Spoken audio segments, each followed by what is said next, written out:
Okay, let's unpack this. Because whenever any group thinks about going its own way, the real challenge isn't just the big idea. It's the nitty-gritty, right? Splitting up everything that's been built together, who gets what. Exactly. And when you're talking about dividing a whole nation, potentially, Mm. well, those practical details become incredibly complex. Huge implications. Which brings us straight to today's topic. Yeah. We're doing a deep dive into Chapter 7 of Split to Survive, the case for a divided Israel. We're focusing only on how the authors suggest these two hypothetical states, Dan and Judah, would actually divide assets and liabilities. You know, the practical stuff. Everything from like major strategic things down to infrastructure, even debt. And it's key to remember, this is hypothetical, laid out by the authors, Grok 3 and your Strulevitz, but they've put forward a really detailed vision in this chapter. It tackles the very real, messy problems of trying to make such a split work. However controversial the whole idea might be, yeah. Right. And for you, our listener, who pointed us to this material, the aim is a clear, efficient grasp of these proposals. No getting bogged down, just the core ideas, the logic behind them. So our mission today, extract those proposals for dividing resources, understand the strategic thinking, and look at the implications presented in this specific chapter. Okay, so where to start? Probably with the highest stakes imaginable, nuclear assets. This is, well, it's not like dividing up the furniture, is it? No kidding. The book says Israel has around 90 nuclear warheads, a massive deterrent in that region. And Dan's proposal, as laid out here, is they want 40 of them. Yeah, 40. And the reasoning is interesting. They mentioned population share, sure, like 45%, but they also tie it directly to the Islabin storage site. They claim it's within their proposed borders and hold some warheads. So it's not just proportionality, it's also a claim based on geography, what's physically there. That seems to be a key part of their argument. And it connects directly to deterrence, you know? The authors argue that for Dan to be secure, truly independent, it needs its own credible defense that includes this level of capability. Okay. And Judah. They'd keep the other 50 warheads. 50 warheads, and crucially, the Dimona Research Center. Which is where the production capability lies, right? For future warheads. That's my understanding, yes. The plutonium production. So Dan gets a chunk of the current arsenal, but Judah keeps the ability to make more down the line. That raises some interesting long-term balance questions between these imagined states. And it gets even more complex, doesn't it? Yeah. Because Dan's demands go beyond land-based nukes.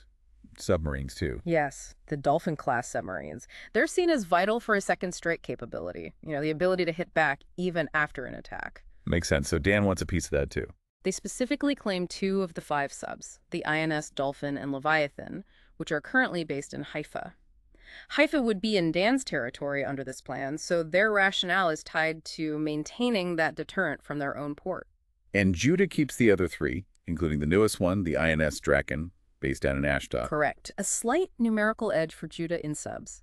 But Dan getting those 2 Haifa-based subs, the authors frame that as pretty firm. Very firm. It's presented as non-negotiable for their security. They need that independent second strike assurance, as they see it. Okay, so shifting from sea to air and land.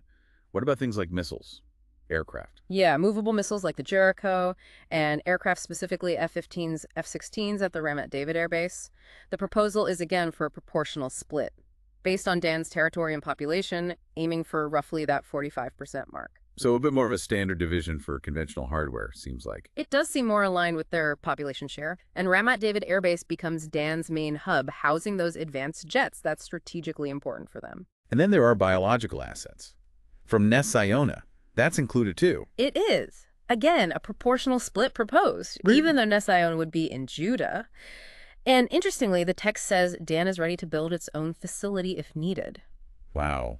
That really underlines their push for self-sufficiency, doesn't it? It does. And the authors state really clearly that this whole package, nukes, bio, key military gear, this is all non-negotiable from Dan's side. That framing is important. It's presented as a fundamental requirement, not a starting point for talks. Okay. Let's pivot. Another critical resource, maybe the critical resource in that part of the world. Water. Absolutely vital. Strategic, not just essential for life. So how does the proposal handle water division? Well, a lot of it comes down to geography again.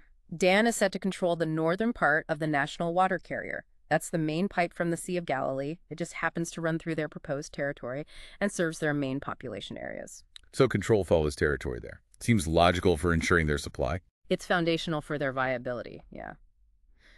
The proposal also stresses how important the Jezreel Valley corridor is for Dan. Not just land, but access to the Sea of Galilee, too. Right, that valley connecting things. Mm. And the Sea of Galilee itself.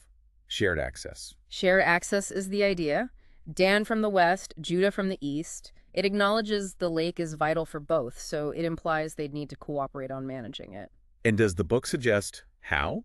Like treaties or commissions? It mentions the possibility, yes. Formal treaty, joint commissions, maybe like existing water agreements elsewhere. So there's a hint of pragmatism there, even with the hard lines on other things. What about desalination? That's huge now. Crucial. The proposal splits the plants. Hadera goes to Dan. Sorek, Ashkelon, Palmakim stay with Judah. It seems aimed at giving both states significant desalination capacity based on their needs and locations. Okay, let's talk money, the economy.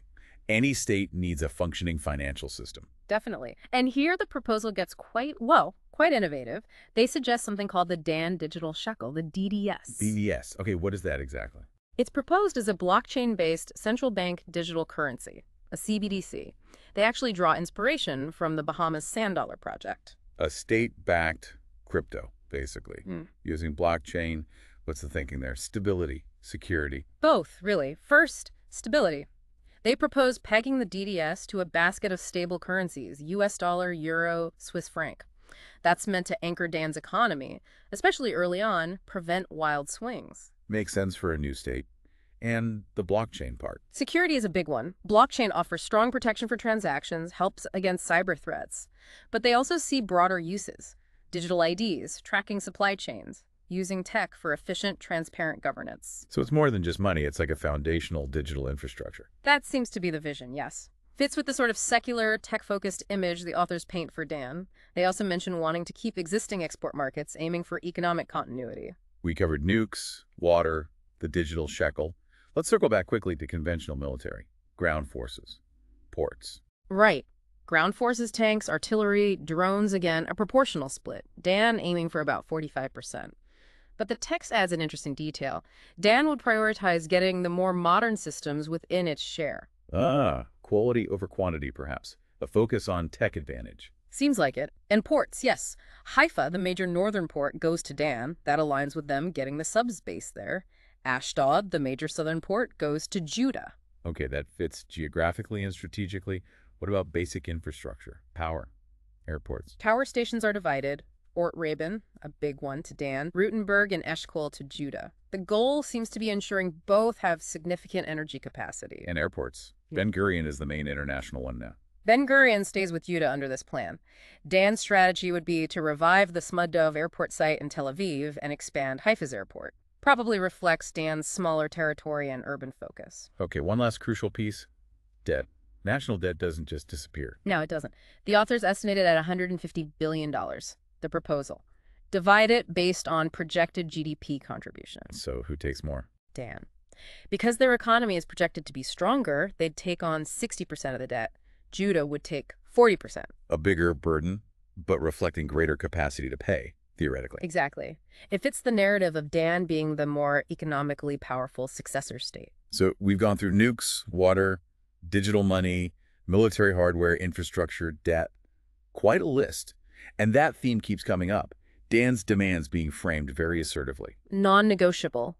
That's the term used repeatedly for those core strategic assets. The authors even call it a surrender demand. That's incredibly strong language.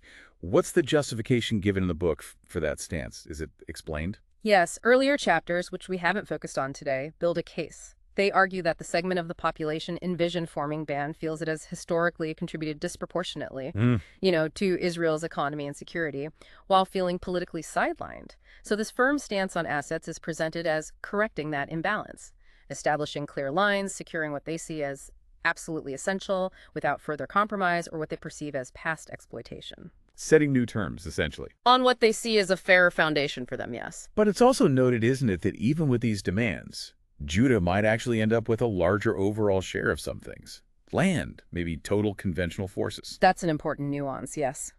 While Dan is laser-focused on specific things, the nuclear deterrent, key water sources. The economic engine, the overall distribution, might still see Judah with more landmass, perhaps more total tanks or artillery pieces if you just count units.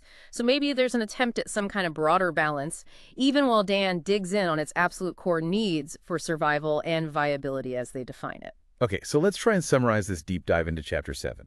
We've looked at a really detailed, though hypothetical, plan for carving up a nation's vital resources. Dan's strategy, as proposed, really seems to zero in on getting a credible nuclear deterrent, locking down water security via infrastructure control, and building economic independence with that digital currency and its existing strengths. Absolutely. The logic is strategic through and through, focusing on what they see as the non-negotiable foundations for a secure modern state.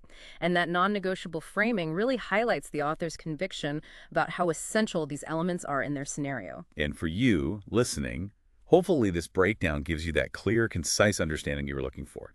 This chapter really puts concrete details on the huge practical hurdles of any national split and shows the very specific, sometimes forceful solutions these authors propose. It definitely moves beyond just abstract political ideas into the messy, tangible realities of trying to untangle a nation state. So as we wrap up, maybe one last thought for you to consider. We've seen the complexity, the high stakes in dividing these critical resources according to this plan.